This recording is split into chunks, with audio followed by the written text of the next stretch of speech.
Okay, I'd like to call to order this meeting of the First5 Sacramento Commission for Monday, October 6, 2025. Madam Clerk, will you please call the roll and establish a quorum? Yes, sir. Chair Serna. Here. Commissioner Wesley. Not here yet. Commissioner Fernandez-Garcia. Here. Commissioner Gordon. Here. Commissioner Casirier. Not here yet. Okay. Commissioner Katari. Here. Commissioner Moak. Here. Commissioner Kennedy, not here. Commissioner Hassett. Here. Commissioner Williams. Here. Commissioner Evans. Not here yet. Okay. Commissioner Guerra is going to be late today. Commissioner Boston. Here. And Commissioner Kravitz-Wertz. Here. Thank you. We have quorum. Very good. Thank you. If you could please read our statement. This meeting of the First5 Sacramento Commission is live and recorded with closed captioning. It is cablecast on Metro Cable Channel 14, the local government affairs channel, on the Comcast and DirecTV U-verse cable systems. It is also live streamed at metro14live.saccounty.gov. Today's meeting replays Wednesday, October 8th at 6 p.m. on Metro Cable Channel 14. Once posted, the recording of this meeting can be viewed on demand at youtube.com/metrocable14. Very good. Thank you very much. If you'd please rise and join me in the pledge.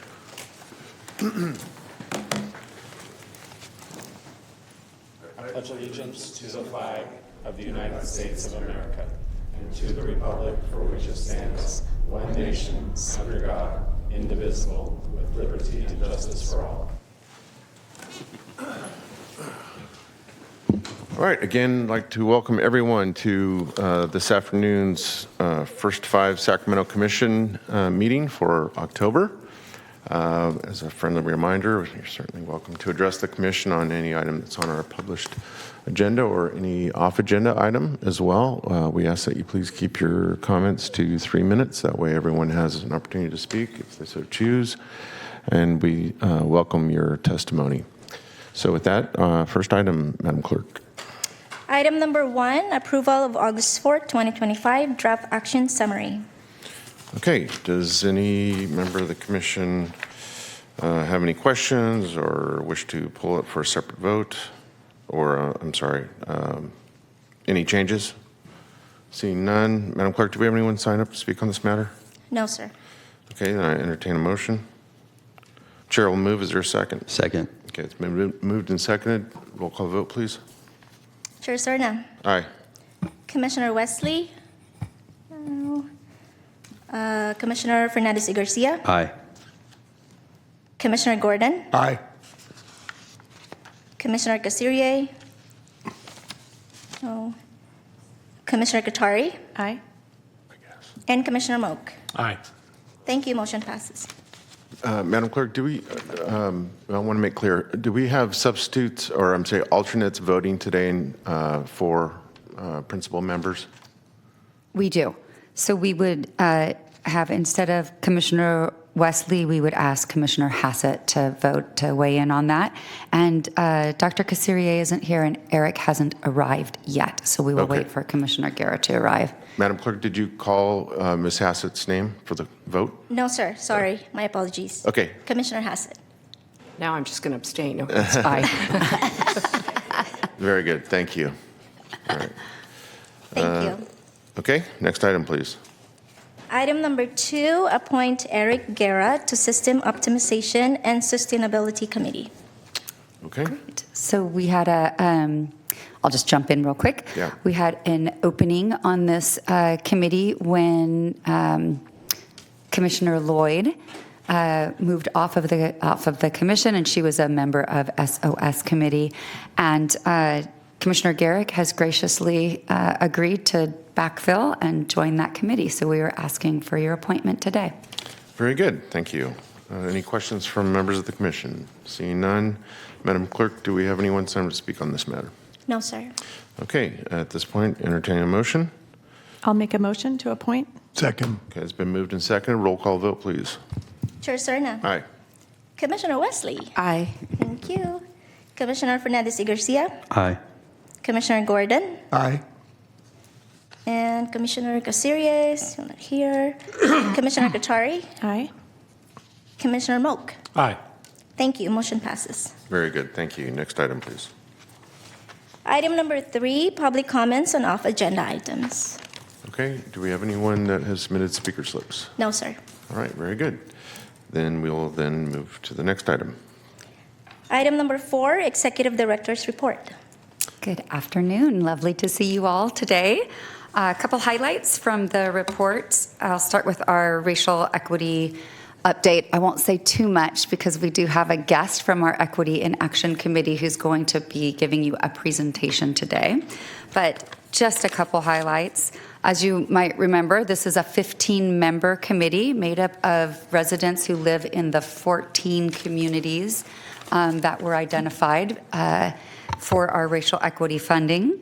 They have been meeting mostly on Saturdays for the last 3 months. It has been an amazing time. Never thought that I would say it, like, I'm excited to work on Saturdays, but we are actually really excited to get this work done. You probably all saw the announcement for funding go out in your email. We have done extensive announcement, promotion of it. This committee wanted to have a two-step process with letter of interest first. So right now we are accepting letters of interest through October 9th, so just this week. Lest you think that we didn't have enough interest, I think Lindsay gave me the latest count was 170 plus letters of interest already, I think totaling more than $21 million for our $4.2 million that we have available. So we absolutely are seeing the demand out there. And just as a reminder, these are agencies who have not had First5 funding in the last 15 years and are working only in those 14 neighborhoods. So we can't wait to dive in and give you a full update on that. That update today will be provided by Yasmin Herrera Vilchas, and she's one of the members of the committee representing Rancho Cordova area. A quick update on the Philanthropy Summit that was hosted by Sacramento Regional Community Foundation. First5 was asked to present on our Equity in Action initiative. It was an amazing day, and I think our workshop had at least 150 people in there really interested in our topic, which was trust-based philanthropy and how to work with community in bringing in their voice and sharing power with community. Everything from releasing money to evaluating programs and sharing out findings back again to community. So it was a great presentation and a great day. And my goal was to try to find some agencies, some foundations who wanted to partner with us. And I might have one on the hooks, but I'll tell you about it later. So anyway, that was really fabulous day. A couple of you were there, and thank you for those who could make it to our Potter the Otter Museum exhibit. It was a fantastic morning. Thank you, Chair Cerna, cut the ribbon and brought his special magic to that event, interacting with all the kids. And this is a reminder, we will be at the museum through January.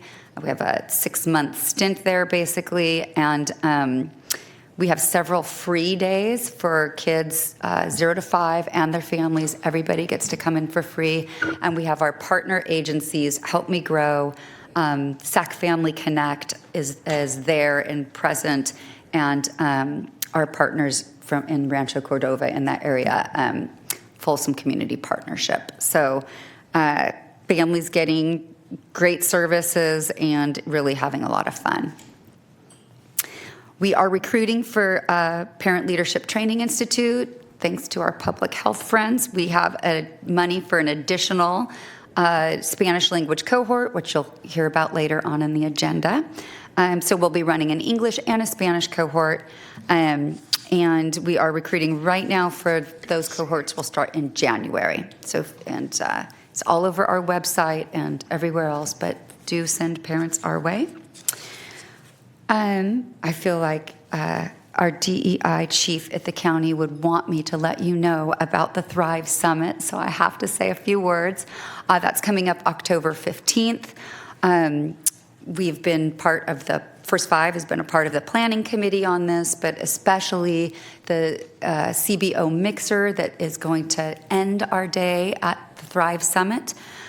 We have Chair Wesley is giving the final motivational speech on the way out.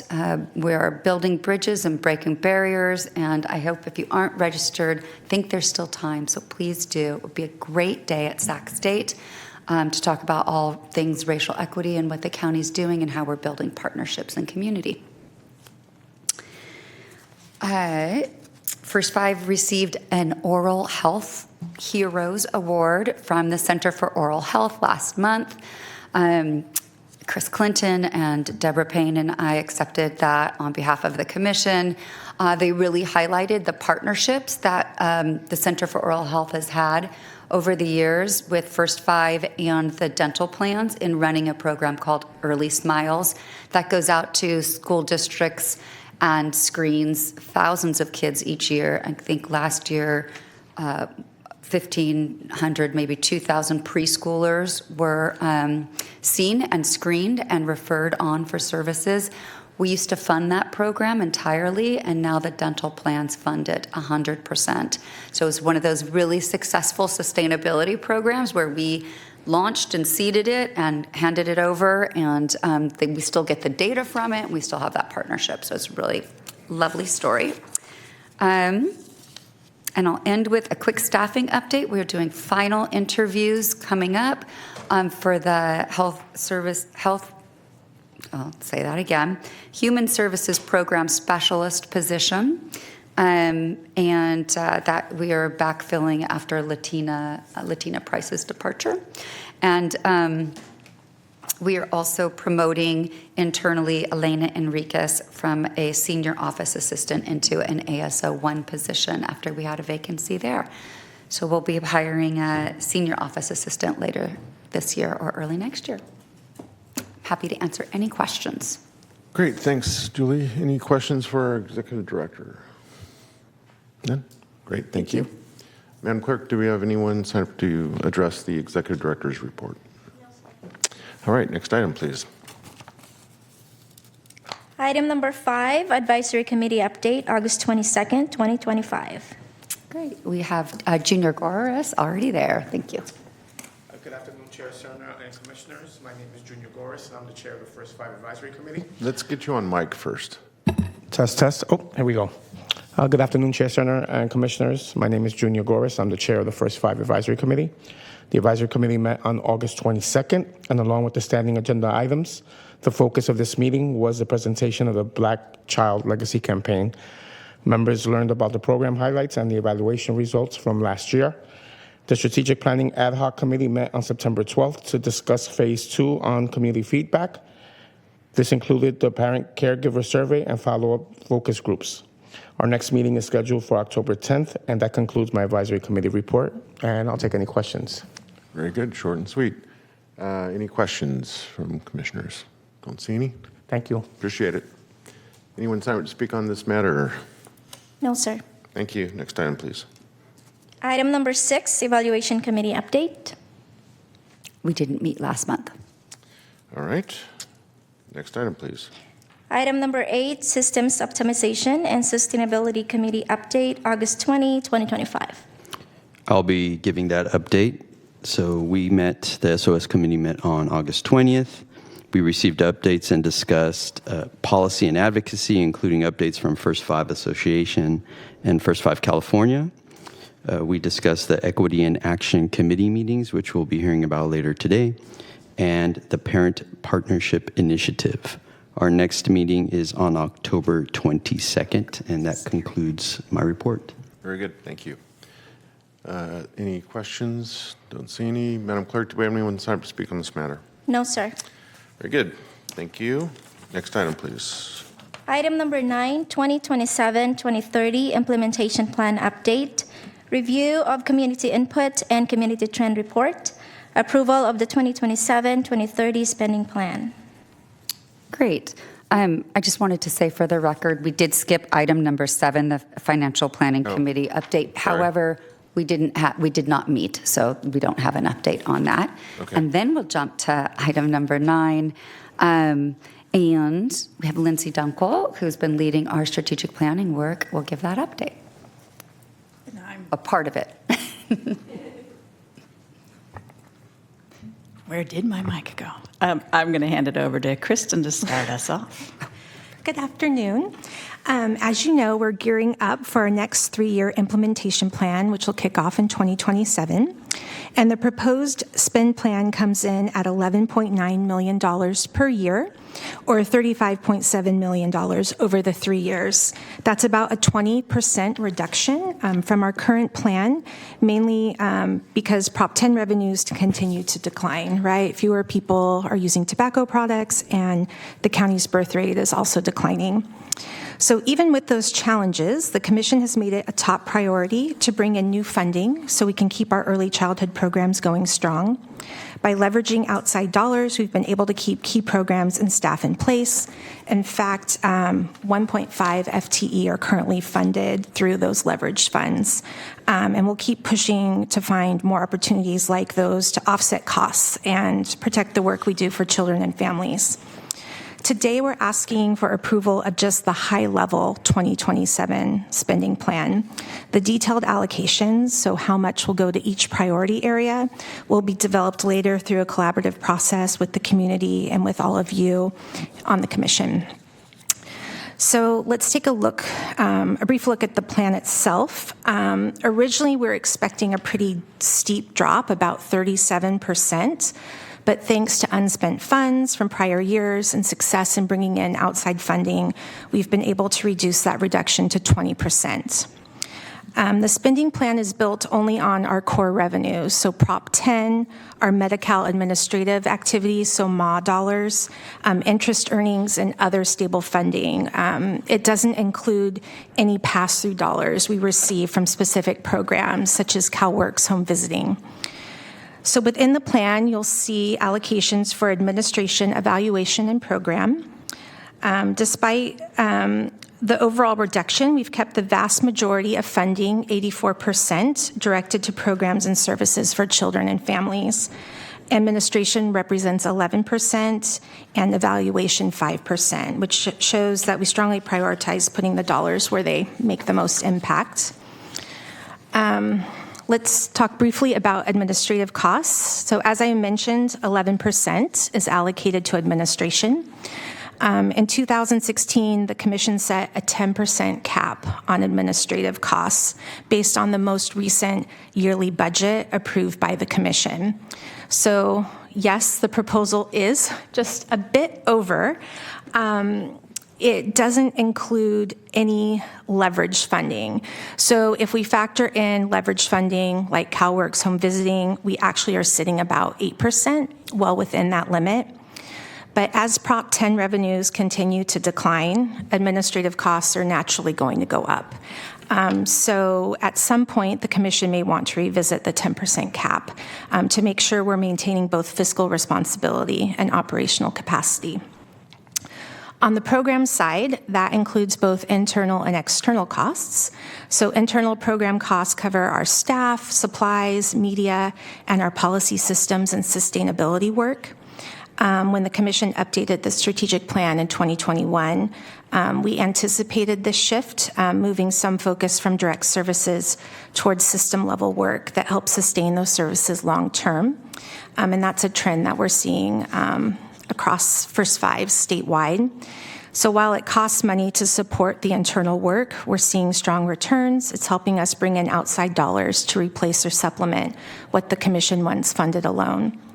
So of that $29.9 million in total program funding, 17% goes towards internal costs, so staff salaries, benefits, COLAs, and the remaining 82.5% will go directly to contracts with community partners.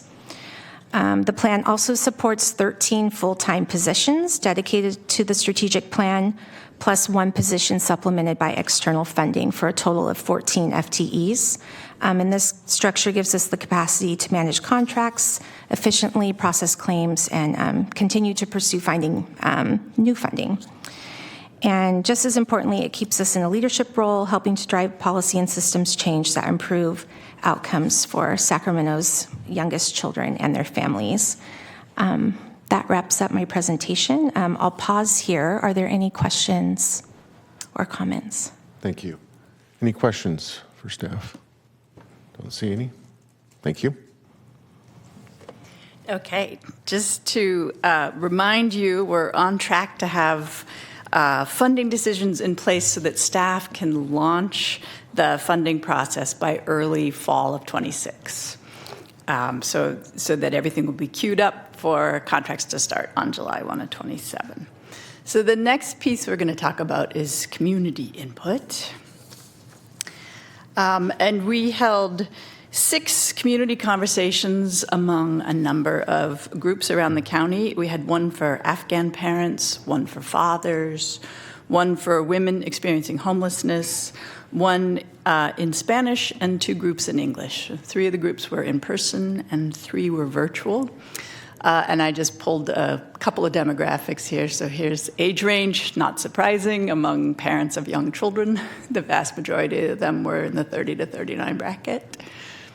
But we did have some grandparents in there too. And then this was the ethnicity of the people who attended. So a broad swath of the Sacramento community. And of these, 22 were born outside the U.S., 23 speak a language other than English at home, 18 were caring for a child with special needs, and they represented 20 different zip codes around the county. So they each had a wide-ranging conversation where they spent time talking about their hopes and dreams for children and young families in the county. And these were the themes that emerged from the discussion. So family stability and access to supports, things like, they talked about financial challenges, about wait lists for services, about lack of transportation and impossible eligibility requirements, about figuring out where the right services were, so navigating and getting connected to the right supports, about access to quality childcare and early education, and the need for more and better language supports and culturally affirming, respectful, quality care. Can I interrupt? When you say impossible eligibility requirements, what does that mean? I think it means frustration at things like, I know one thing that came up was people who make too much money for subsidized childcare and have to be really careful about not bumping their income above the level for a subsidy because they can't afford to pay for it without that. So the feeling that the cutoff for income is below what makes a family whole. Okay. All right. That's helpful. Thank you. Mm-hmm. Healthy lifestyle, that was one that hadn't come up for us before, but a desire not just for medical care and mental health care, but for developmental screenings and supports, not surprising with 18 parents of children with special needs in those groups. But emphasizing wanting a healthy lifestyle for their children, so outdoor recreation, nutrition, sports and activities and enrichment, those kinds of things. Before you move on, are all these themes created equal? Are they all, like, I guess, is there a prioritized list of of those themes, or is that coming? Thank you so much. Anticipating next steps. Okay. Yeah. So what we're doing is we're coming. Now that these themes have been established, staff are coming up with a list of possible strategies that fit within the First5 umbrella, and we're taking those back to community to say. I think I understand that, but like if healthy lifestyle came up Right. 71% of the time, Right. versus quality providers, still a theme, but only 26%. Yep. Like we want to know what. Yeah, so we're going to ask community to rank them and say what's most so that's important. another step. But yeah, when we take the strategies back to them to see if we got it right. But Commissioner Moak, from a qualitative research standpoint, you avoid ranking themes. If it's a theme, it's a theme, right? Sure, It's an we just- interesting, Yeah.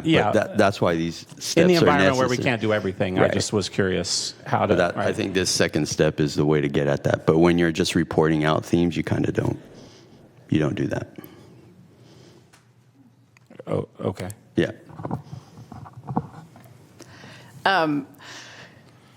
So next one was community gathering and being together. This is one we've heard a lot since pandemic. People feeling isolated and wanting to be able to be in connection. Checkups and check-ins is families wanting regular support with their physical and emotional well-being, especially around that perinatal time period. And they talked about being able to get information, advice, and again, help navigating resources and coaching that might come from. One idea was a follow-up phone call to new parents. Parent learning. They talked about wanting to learn about child development, about childbirth, about healthy development, and about how to advocate also. They didn't necessarily use, they used words like classes and workshop, but there was acknowledgement that they just don't have language for how else it might look, but they really want the format to be interactive and the agenda to be parent-driven. And they also talked about the importance of having incentives for parents to participate because it just helps give that extra nudge for them to be there. Things like diapers is a big giveaway that's helpful. Developmental supports. Special attention and care for families and with children with developmental challenges. So identifying them, getting them connected to more timely screening and supports, and gatherings with other parents who are parenting similar children, those kinds of things. And one thing that we also didn't do that you'll hear throughout this is we didn't say, oh, we do that. Right? We did follow up with a lot of these groups with resources so that they got connected, but we didn't interrupt the conversation to tell them those things because you can hear help me grow all through that one, right? Communications. So families didn't feel like they know what services and supports are out there. I talked with one mother who had no idea that there was free preschool in the county of Sacramento. So yeah, well, I just once again a reminder not to check my assumptions, right? So providers and agencies like First5 have info for families, but they don't always reach them. So they talked about ways to bridge that gap, including better use of libraries. And then quality providers. This was kind of an overarching thing that links back to that idea of cultural responsivity. But many of the groups talked about the importance of those quality caring providers, both in the early education and the medical field, sort of across, and social services. And they talked about supporting those providers so that they have access not only to training, but to healing and supports for themselves so that they have a fuller cup when they're supporting families. And then job and career training. So they talked about wanting access to ladders that would help them earn more money. So that is what we heard. from the focus groups or community conversations, as we're calling them. And then we also have community trend data, which you often review. Let me get back to my page with these notes. It's prepared for us by our partners at Applied Survey Research. And it's reflective of First5 Sacramento's priorities. And it's updated regularly. It lives on our website. So the current version has been realigned for the new strategic plan. And it will go live on our website tomorrow after you all have seen it. And now the question is, Maria, can you click on the, Yes. it should link us to the, oh, terrific. So this is a tool that staff will use, but I wanted you to know that it was there, and many of our grantees use it as well. That's why we have it live on our website. And you can see that we have a number of priorities there across the top. Maria, if you'll scroll down a little bit, we have a county trend, a state comparison, and a disparity rate for each of the indicators where we have the data. And I think for our purposes here, the most the thing that we would lean on the most is the county trend, because you're not resetting your priorities. You're tweaking your implementation plan. So what's changing in the county is probably most of interest for us here. Can you scroll back up, Maria? This Sure. is going to be a fun two-handed operation.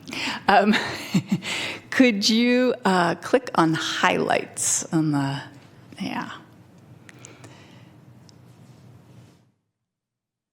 so you'll see that there's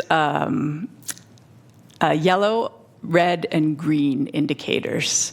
The green means we're doing great. The yellow means, medium, not quite sure where it's going. And red means, particularly for county trend, it's trending in the wrong direction. If you hover over any of those colored dots, can you hover over one of those? It'll give you a little bit more information. And then you can also click through and get you can get the specifics about what's happening.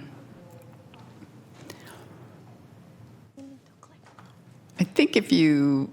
Just click on it. Yeah. Okay. There you go. It's not... Sorry. That's all I get. Ah, okay. What if you click on the... on the name of the... This Is there one? anything clickable over there? Yeah. There we go.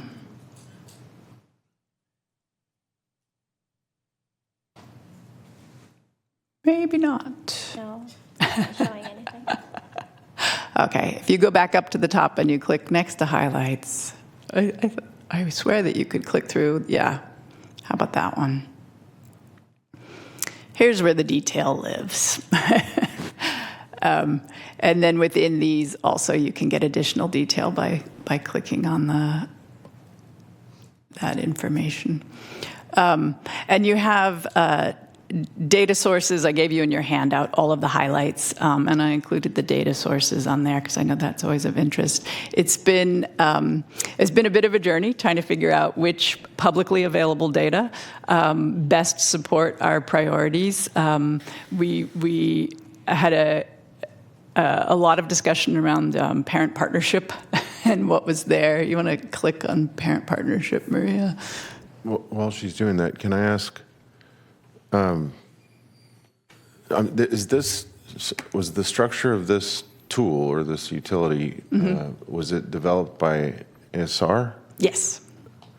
So I understand the interest in having a state comparison element to it, but what would it take, or maybe they have it off the shelf, to compare Sacramento County to other similar, Similar-sized counties. yeah, Yeah, because and regional. There's so many other metrics in the land of county governance and service delivery where we don't simply, put ourselves up against the other 57 counties. We intentionally look at Contra Costa County or Alameda County, counties of a similar size, counties that have a larger unincorporated area, counties with similar numbers of municipalities within county boundaries. So I would be much more, I think the state comparison's fine. It gives us a benchmark to compare, but I would want to see how we are relative to some of those more similar surrogates. Yeah, thank you. And we had a discussion about that as well. I do think it tells us a lot more than just a comparison to the state. Commissioner Wesley? Shucks. Would that include, Chair Cerna, would that include, like, when you say comparable, is it the size of the county? Is it demographics? Is it areas that they're also tracking? There's a collection of counties that exist. I want to say it's 7 to 10 counties in the state that we use for everything from comparing salaries for different positions to budgets to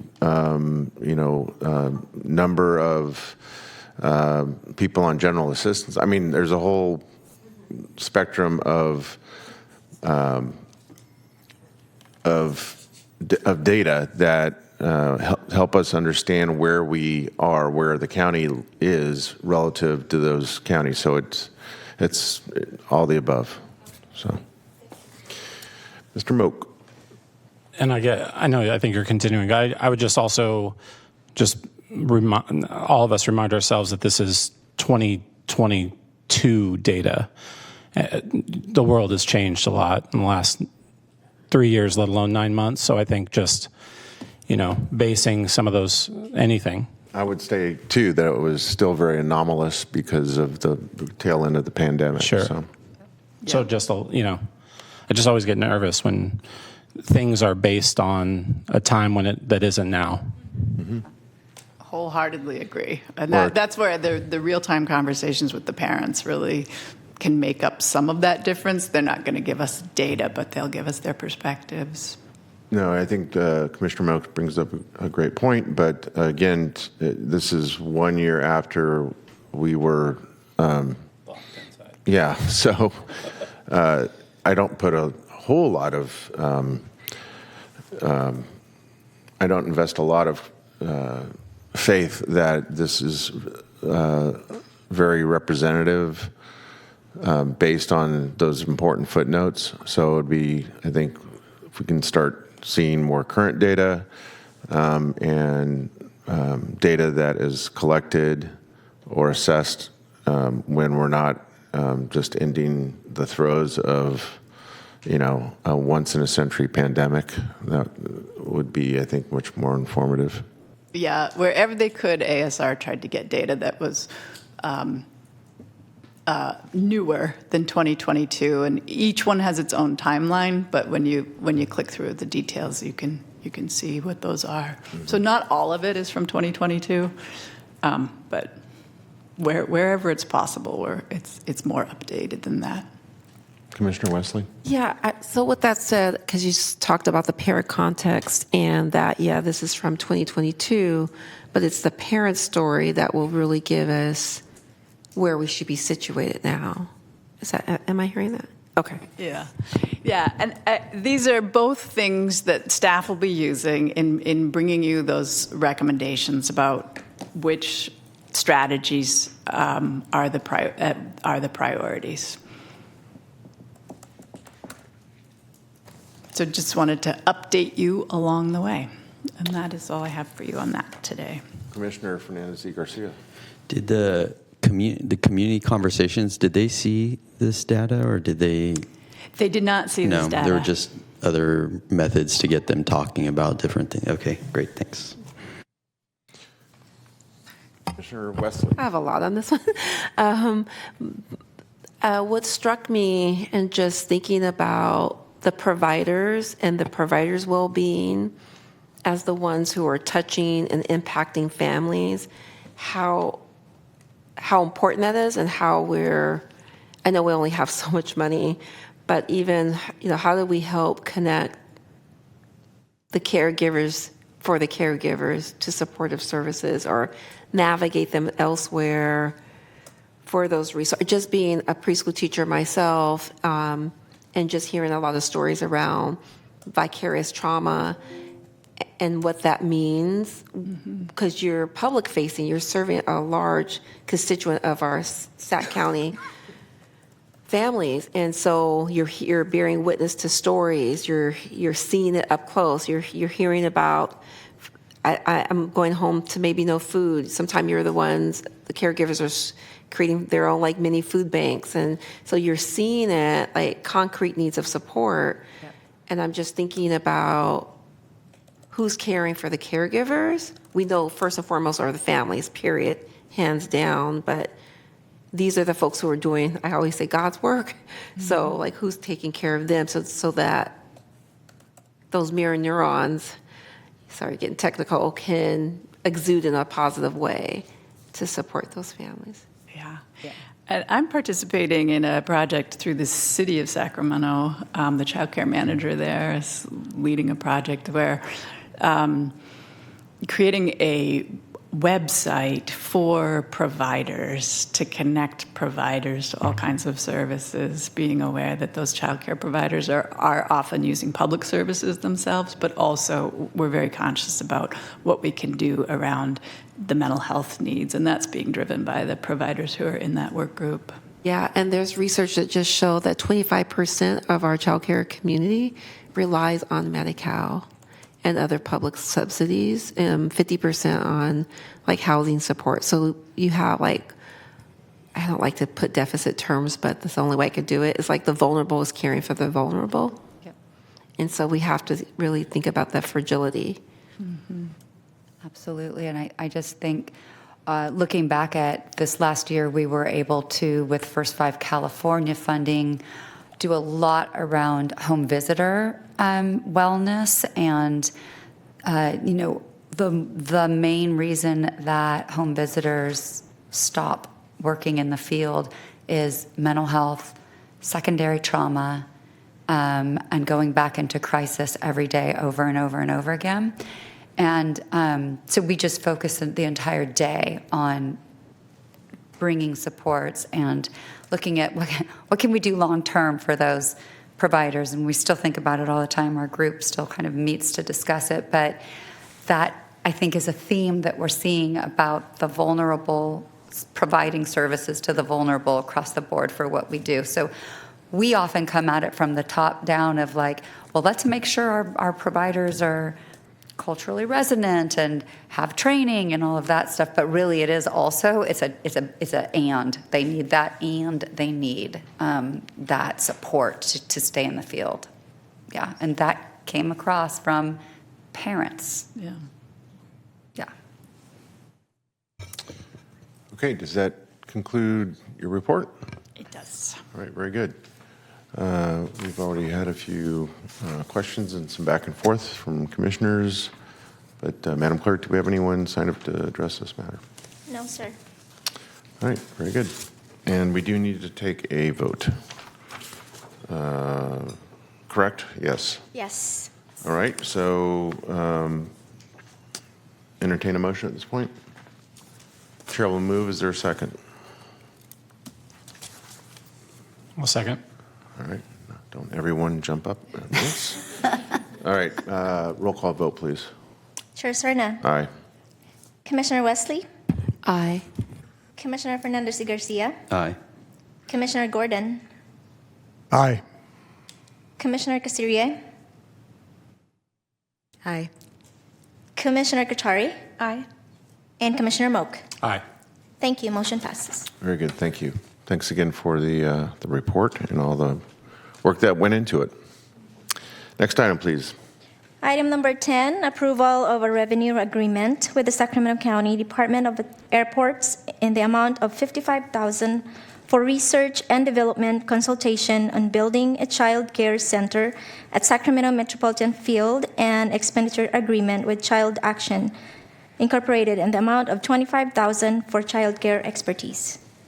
We'll have Lindsay will take the lead on this, and you don't even need to do anything more, Lindsay. I think that summarized the entire item just in the title. It's a very long title. I will tell you that's the first time in my tenure here and on the Board of Supervisors that I've seen our airport's designation, three-letter designation, actually spelled out in any kind of agenda or staff report. For those who wondered what SMF Yes. stood for, now it has become clear to all of us. This is a very exciting item.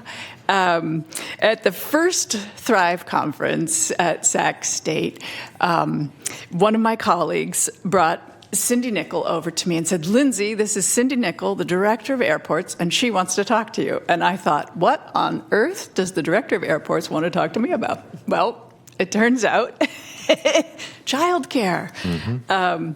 So we have been exploring with staff, and we have Stephen Clark here today, who's been helping us. The Stephen Clark. The Stephen Clark. The Stephen Clark. Deputy Director of Operations at the airport.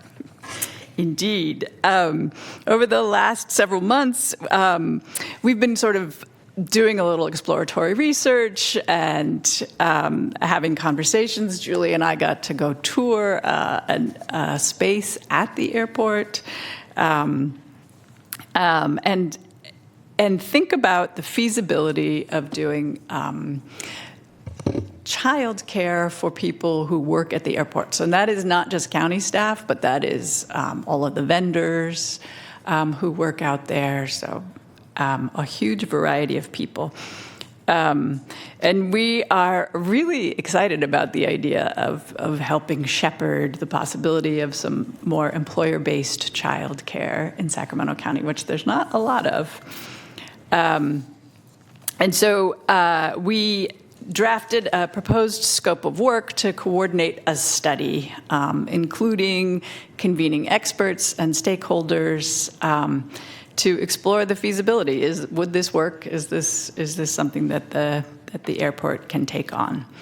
And part of the study will consider the use of some existing space in Terminal B as an interim facility. The airport is planning a new administrative building long-term that a child care center could potentially be a part of. So this scope of work is just through June 30th of 2026 to do some research and convene some experts.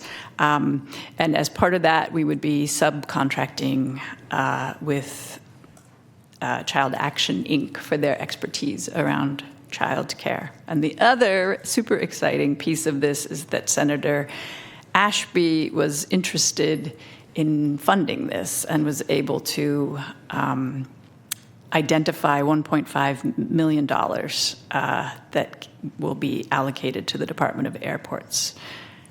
So that is my report. Great, very good. Are we going to hear from Mr. Clark? Yeah. Stephen? That's your cue? Chair Cerner, Commissioners, I didn't sign up to speak, but more than happy just to say a few words of appreciation. Just very quickly, it's been a pleasure to work with the group in coming in here today, and actually really looking forward to the next couple of steps. On a personal note, for the folks out of the Department of Airports, airports run like a county and like many cities. There are 4,000 of us who carry this badge out there and serve our community. There are now 14 million folks that now come through the doors that we serve there. And so we're open 24 hours a day, 365 days a year. And for many of us out there, we have little ones. Just a very quick personal story for me. When I started my career almost 20 years ago in aviation as a baggage handler, I actually had a son. My son was born back then. He's now 15 and about 6'3", 180 pounds. Chair Cerna knows him. He's met him a couple times. And I made $12.50 an hour as that baggage handler, and I couldn't afford childcare for my son, and I was on food stamps. And I was on food stamps until about 8 years ago, actually, in aviation. And so to be able to work with a group here and be in front of you today actually means more than you'll ever know. And so for us to be able to take these steps is a big deal, and I'm really looking forward to not only delivering this project for our community, but for those 4,000 individuals who live and work through life out there at SMF. So looking forward to bringing some more updates, but thank you for everything you're doing for our community, and looking forward to working with you all. Thank you. Thank you, Stephen. Appreciate you being here. Commissioner Guerra.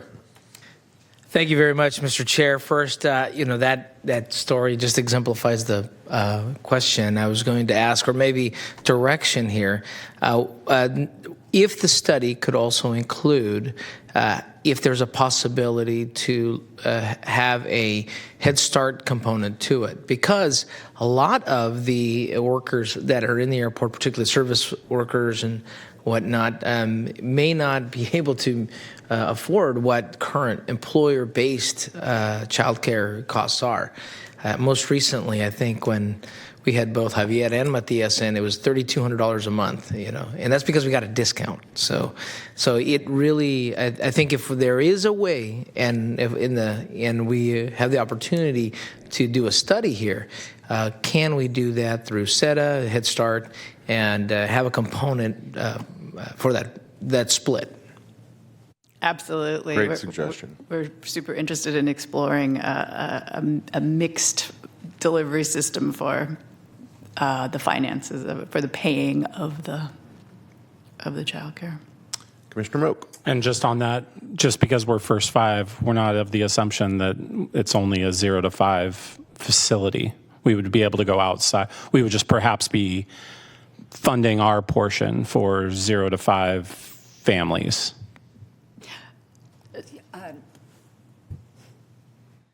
The model as it looks right now is not to have First5 funding go into the project. Sure, right. Right, yeah. Okay.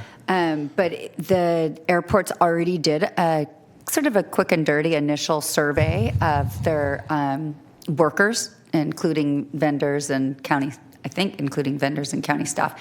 And it was all ages, although I think it was 2 to 3 years old was the highest need area. Gosh, I wish I had lifted it. He's jumping. He's ready to come. He has the info. Yeah, he's got it right there. Okay, so we already did kind of expert. look at some of those things just to see what was. But to be clear, if we have no fiscal interest, no fiscal interest, it makes just as great.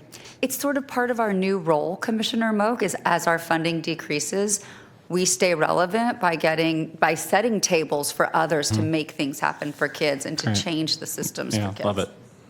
Yeah, the model that we're looking at is more the management side. So because the need at the airport is actually going to be larger than any facility we could ever build, the focus for us is really going to be based on focusing really more on the tenants, right? So those folks that are going to be the food vendors, the airlines, really not necessarily county employees on day one.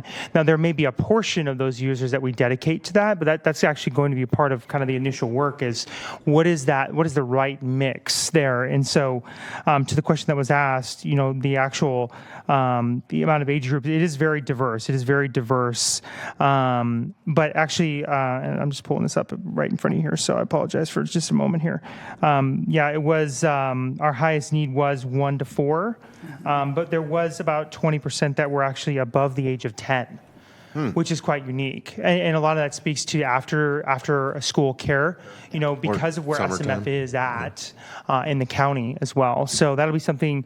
Actually, one of the things that we've talked about is, do we want to do a little bit of a deeper study? Because our survey work was done by Department of Airport staff, so there's an opportunity for us to do a little bit more academic research there.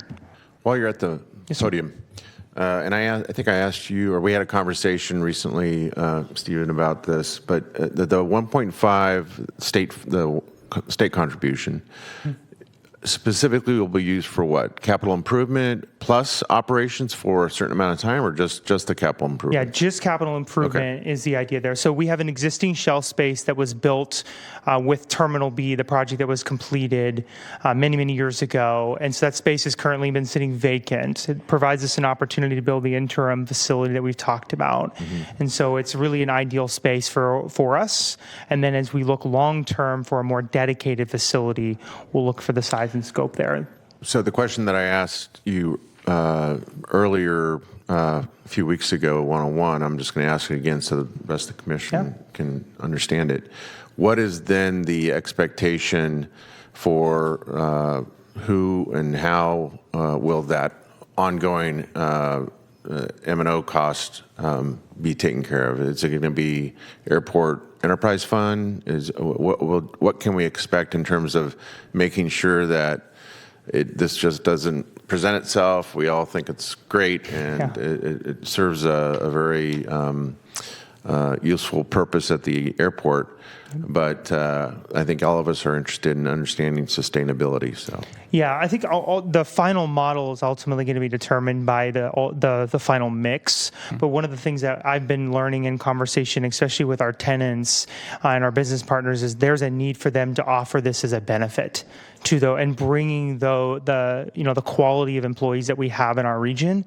This is an opportunity for them to come to the table. At the end of the day, this will be an airport enterprise project. So this is not going to go and hit the general fund in any way. And so, ultimately, as these funds come into the Department of Airports, as Senator Ashby's dollars come in, those are coming into the Department of Airports. Any additional funds for facility improvements, those are Department of Airport funds. And then those users of those facilities are going to be paid for by the employers or those employees themselves. Okay, understood. Commissioner Guerra.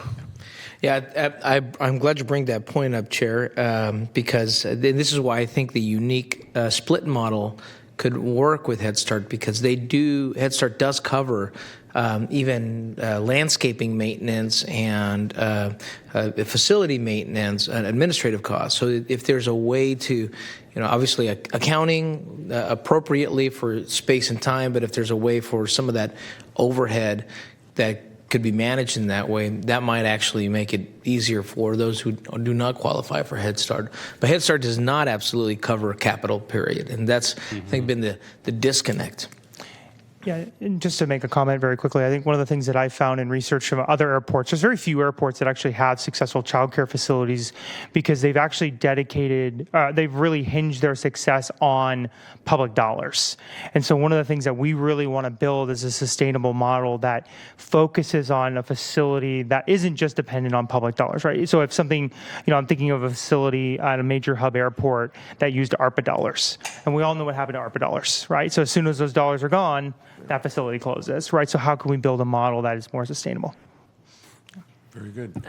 Yes. Okay. Oh, I was actually going to ask, would there be an opportunity to maybe do a split where there's an employer contribution, if it's an employer benefit, then there's maybe there's incentive. That'd be negotiated, wouldn't it? Yeah. The other piece around the Head Start, even though they don't have capital dollars, they do tend to have money for startup, for materials. So there's other ways to contribute to once you're setting up those program environments for infant toddlers, for preschool. And then I was just thinking about the after school, because that's huge. As a mom of 5 and having mixed age groups, it was difficult to have kids in all age groups, and then you have your school age children.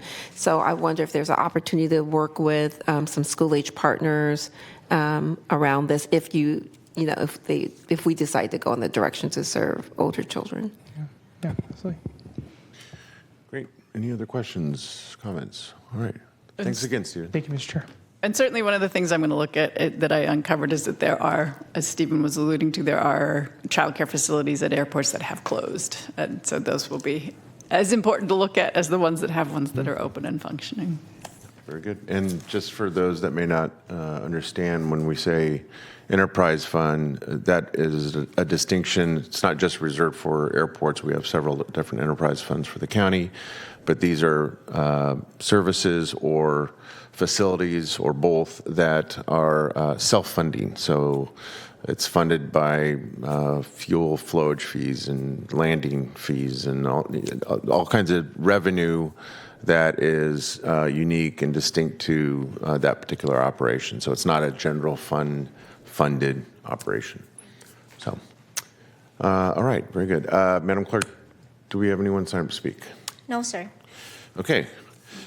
We do need to consider adopting the revenue agreement. So this is an actionable item. Is there a motion? I'll move the item. It's been moved. Chair will second. Roll call Second. vote, please. Chair Sarna. Aye. Commissioner Wesley. Aye. Commissioner Fernandez y Garcia. Aye. Commissioner Gordon. Aye. Commissioner Casirier. Aye. Commissioner Boston. Aye. And Commissioner Moak. Aye. Thank you. Motion passes. Very good. Thank you. Thanks again, Stephen. All right, next item, please.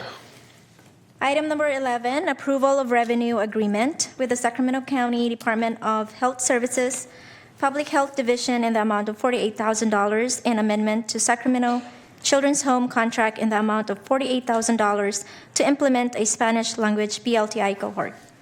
Great. Dr. K. I need to recuse myself because this Okay. is from Public Health. Feel free to go sequester yourself back there. Okay. Oh.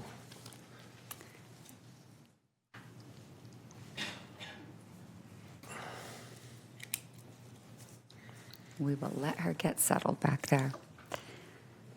All right, great. So I alluded to this earlier in my executive director's report, but we do have enough funding that we've allocated as a commission in our current 3-year spending plan to host one cohort per year for Parent Leadership Training Institute.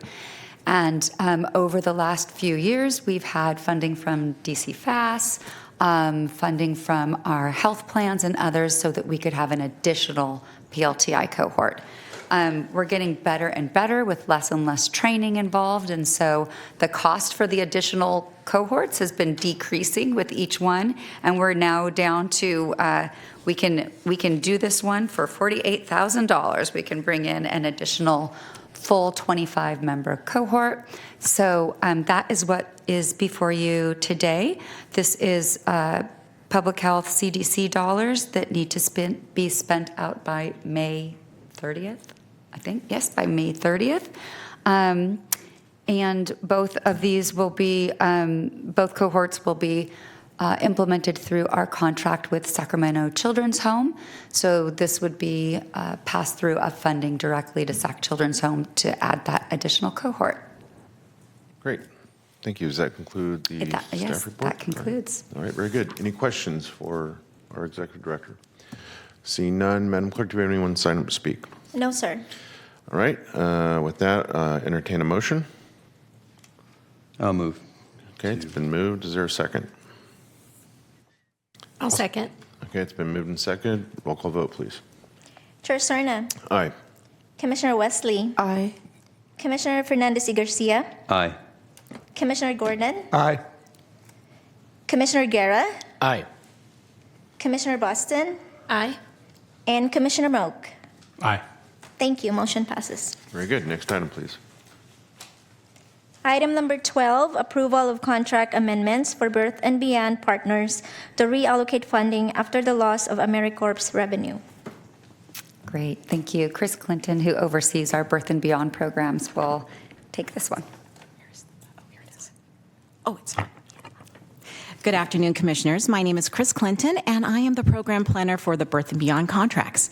On April 28, 2025, CAPC received official notice from the Department of Government Efficiency that 3 of its programs were terminated, including the Birth and Beyond Home Visiting AmeriCorps contract.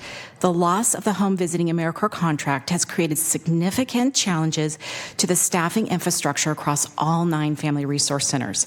To ensure continuity of services, and to strengthen staffing capacity for all 9 Family Resource Centers, staff is requesting approval to terminate the AmeriCorps expenditure agreement with CAPC and reallocate those funds, and to amend the CAPC Birth and Beyond fiscal agent contract to increase it by $192,472 for program oversight and contract monitoring for the term July 1, 2025 through June 30th, 2027, and to amend the expenditure agreements with all 9 Birth and Beyond Family Resource Centers to increase the Empowered Families expenditure agreements.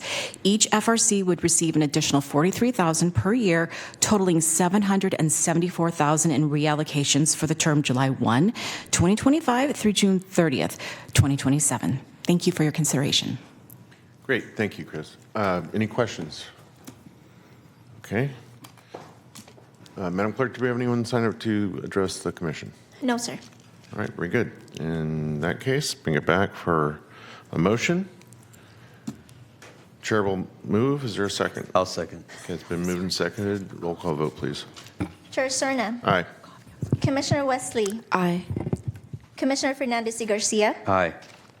Commissioner Gordon. Aye. Commissioner Casirier. Aye. Commissioner Boston. Aye. And Commissioner Moak. Aye. Thank you. Motion passes. Very good, thank you. Next item, please. Item number 13, approval of 2026 meeting calendar. Great. The calendar is in your packet. We would be meeting for a total of 7 meetings in 2026. And I have one caveat to this, is that our equity in action work is progressing, but we are going at the speed of trust in the community and getting work done with a 15-member committee. Our goal is to bring you those recommendations for approved funding at the January 12th meeting. If we get hung up at all along the way, because the committee is learning this work as they do it, we may need to bring it to February meeting. So we may be asking for a flip-flop. So when we send out the calendar invites, once you approve this, we're going to add a February meeting onto your calendar, and we will cancel one or the other depending on. So thank you for your flexibility on that. And just do notice that it's January 12, which is not the first January or first Monday in January because of holidays and the availability of this room. Right. So it's the second Monday.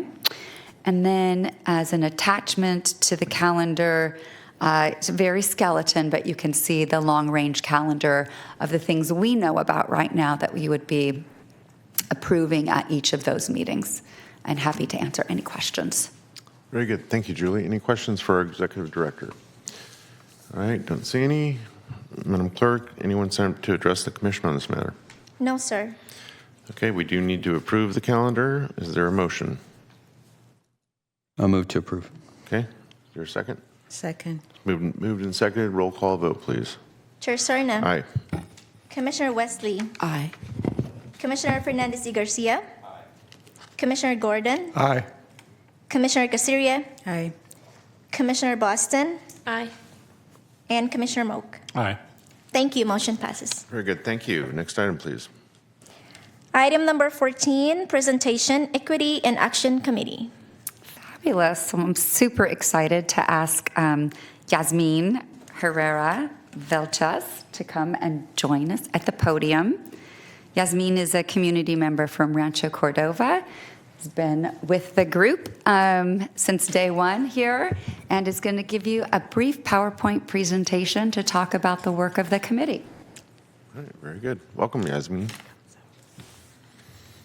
Good afternoon, Chair Serna and Commissioners. My name is Yasmin Herrera Vilches, and I am a member of the Equity in Action Committee. I'm very happy to provide this update for you today. Let's see here. Here's a picture of our group. We have been hard at work since our first meeting, June 14th. There are 15 members in this picture. Our second meeting was hosted at Fruit Ridge Community Collaborative. So our strategic, this is the guide, this is what guides the work our committee is doing right now.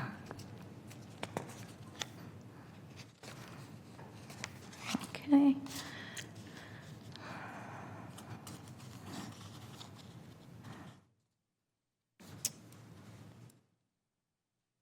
Yeah, so we're, should I read this?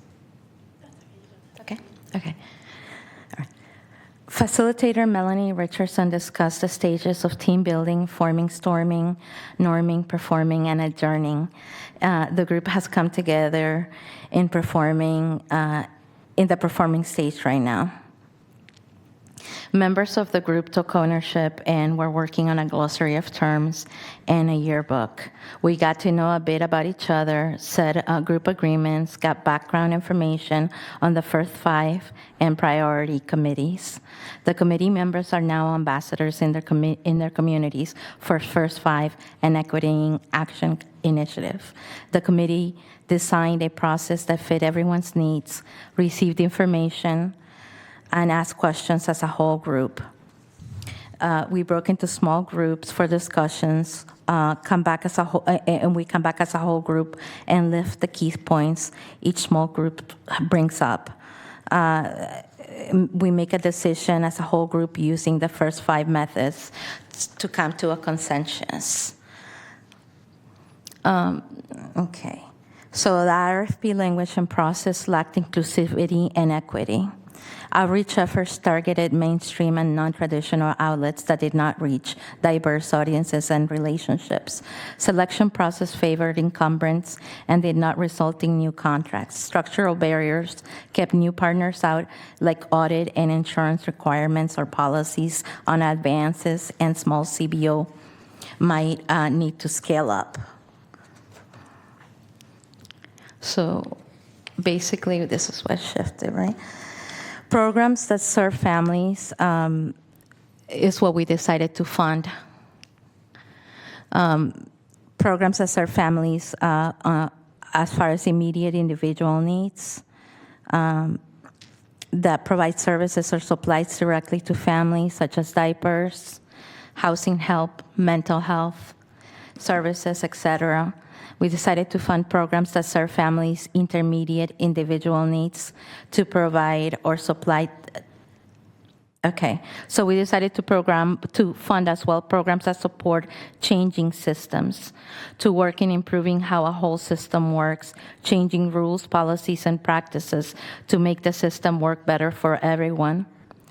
Programs that support parent leadership and organizing, help communities speak up and advocate and lead solutions. And we decided to fund one-time funds up to $9,999 for purchase of materials, supplies, technology, training, or similar.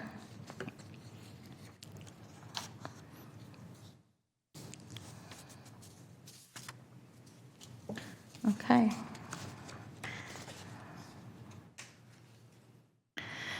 So I am one of our community members, and we are Equity in Action. This slide is an example of a social media outreach. The messages ran twice on Facebook, Instagram, and LinkedIn with a small ad buy to reach new audiences. Media advisory with social media content and graphics was sent to local media. We have an outreach contract with the Sacramento Observer for digital and print ads, and are running on Metro Cable. Direct emails have gone out far, wide, to approximately 1,500 organizations, community members, and parent advocates, including First5 contractors and contacts, meaning people who apply for PLTI programs, participants in community assemblies that brainstorm the Equity in Action Committee recruitment process, and participants in the last 2 rounds of focus groups, county leaders, CBO lists from community elected officials and chambers of commerce for inclusion in their outreach. Thank you very much for the opportunity to share our update today. Very good. Good job, Yasmin. Thank you. Yeah, appreciate it. Any questions? All right, very good. Thank you. All right, that is just a, I don't want to say just, that was a terrific presentation, but we're not voting on anything. This is not a voting item. We did have another member here. Maria Lopez is also she's on our advisory committee and the Equity and Action Committee, so I just wanted to recognize her. Did you want to address the commission? Oh, lovely. That looked like more than just changing seats. Sorry. So. Thank you. I was part of the first parent leadership training. After that, it was like snowballing into how else can I learn? How else can I show up for the community? I'm also part of the advisory committee. What's your name for the record? Maria Lopez. Thank you. Sorry, yes. I'm also excited about the new Equity and Action project. Knowing not much of the grant process, we're questioning things and asking questions and questioning answers. And that's getting us to know where the gaps are to better the process, to make funding more accessible and also more equitable for everybody who doesn't have that overhead or the knowledge. So we're definitely reaching out to everybody as we can to make sure that they're included in the process. So just wanted to say that. Questioning the answers. I'm going to so steal that. All right. Commissioner Gordon. Yeah, I just had a question. The next to last slide spoke to grants of $5,000 to $9,999, and then the media piece seems to suggest up to $500,000. What is the reconciliation of that? I can speak to that. You want me to? Okay. So there's actually 3 different tiers of funding. The $5,000 to $9,999 is for one time, one thing.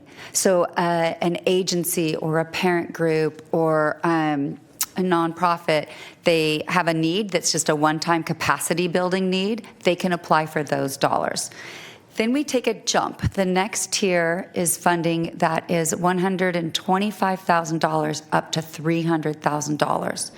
So those would be for smaller projects at $50,000 a year for 2.5 years. And we, when we crunched the math on those, I think we were looking at, we have the capacity to fund somewhere between 11 and 15 of those. And then when we get to the third and highest tier, that's $301,000 up to $500,000. So those would be larger grants. We can fund fewer of them, but the committee thought it was good to put some parameters around that and say some of it would just be one time and some of it would be for all 2.5 years. Did I do that justice for you? Yes. And? I also, before I step away, I wanted to make sure that I was part of the training for Black ECE. I am an early childhood educator. I participate with the Raising Quality Together. So with that, I'm constantly getting trainings on how to make sure I don't only have eyes for my culture or what I'm being taught, but culturally diversity. So I think Lindsay had asked me to write something, and it was one of those things like I never did, but I just wanted to say that Black ECE definitely makes an impact on asking questions and questioning the answers to make sure that we're all being viewed and valued. Very good. Thank you. Commissioner Wesley. Thank you, because I'm a part of Black ECE. I had probably for you, Julie, and team. My question was, if I understood it, there were $21 million that came in for requests so far, and it's not closed yet. I am so curious. So I'm curious. I don't know if the rest of the chairs are about, knowing that, and we know we can't fulfill them all, but is there a trend? Is there something that we're seeing? Yes. And then because of that, is that a way for us to look at systems level work and leveraging dollars and all those things that you're already doing, like strategic partnerships and, so forth? Fabulous question. Just the thing that I think the first one we received and many thereafter have been around childcare, as you can imagine. Started off with a question about, can we pay for childcare slots? And this was something that we did not think to inform the committee that this commission does not actually pay for childcare slots. So something to circle back to them and say, what else can we do around systems change or capacity building or quality improvement around childcare?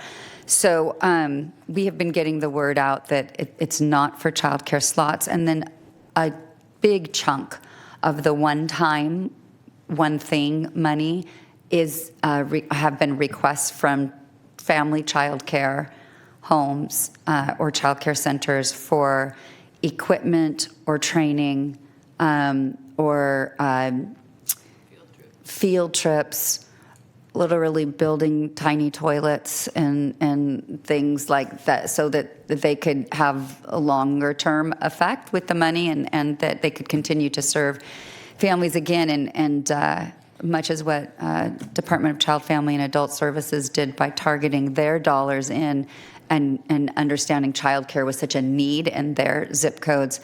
We're not at all surprised that so much of it has been childcare related and is in those same zip codes and a couple more. So again, I think there will be quite a few, at least of the one-time dollars that are going to be going toward childcare. Very good. Yes. Thanks Can I say again. one last thing is, it's in the commission letter, but I just kind of wanted to draw attention to it. There likely will be some agenda items related to changing the commission's policies or clarifying our policies and practices in order to fund these smaller grassroots agencies, understanding that we're still a county department. So some things the commissioners have control over and some things are like county-wide universal things that if you are purchasing things, you must use this process to do it. But it's things around our advance policy. And some of these agencies will need more than a 20% advance to do the work. I know the city of Sacramento is grappling with this as part of their Children's Trust Fund dollars. So looking at what is a reasonable, of course, things will come back as cost, risk, benefit ratio stuff. But we will do some work around some of those, but I could see our advance policy might need to be updated. Insurance requirements, again, the $2 million insurance requirement can be a lot for some small agencies. And some looking at some of our just internal contracting, monitoring, reporting, evaluation requirements to make this as least burdensome as possible for those agencies that do get awarded, while still allowing us to be able to tell the story and show the achievements of the agencies. So it's not just a one and done thing. We'll be coming back and forth with you and telling you as we learn what's needed, we'll be bringing it to you for policy decisions. Very good. Thank you, Julie. Yes, you're welcome. All right, and again, thank you to our two speakers. Appreciate you. All right, our last item for the afternoon is the commission's opportunity, individual commissioners' opportunity to address anything that's on your mind. Seeing none, all right. I want to thank everyone who joined us here this afternoon. Thank staff for their work as usual, very detailed, thorough work. And if there's no further business in front of this commission, we stand adjourned.